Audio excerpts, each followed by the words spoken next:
not just in Westland, but nationwide. Our expenses were starting to exceed our revenues, and experts were predicting a recession at levels not known since the Great Depression. The reality was the city was slated to run out of money in 2009 and would, in a short time, start running massive deficits. We had to act, and we had to act quickly. It was imperative that we quickly roll up our sleeves and stop the bleeding. The City Council and I knew that we had to work together and make some major financial changes, and we had to make them quick. We knew that they had to be true structural changes, not gimmicks like furlough days or limiting City Hall hours. That wasn't going to cut it. The projected deficits were just too big. To make matters more difficult, all the city unions were under lengthy contracts with promised wage increases coming.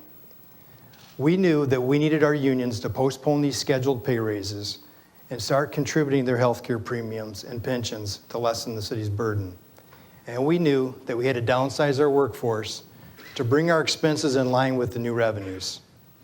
After several sobering meetings with the City Council and the city's auditors, we came to a consensus. We would share the information with all of our unions and explain that we had to work together to save our city. There would have to be concessions.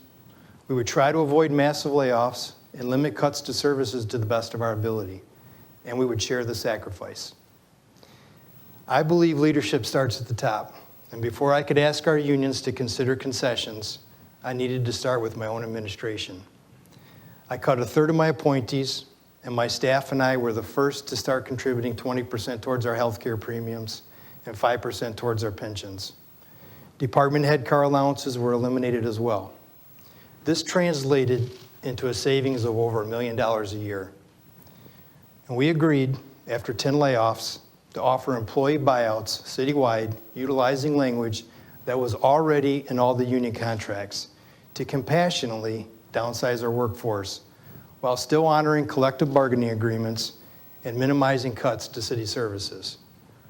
Over the next several years, we quickly lowered our workforce from 401 to 275 employees.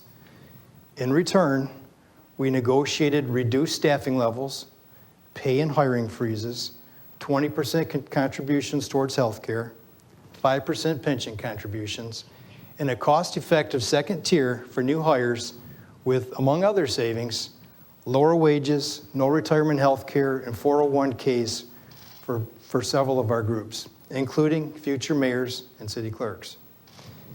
Any city's two most costly benefits are retirement health care and pension costs. And we, working with the City Council and our unions, we instituted reform in both of these areas citywide.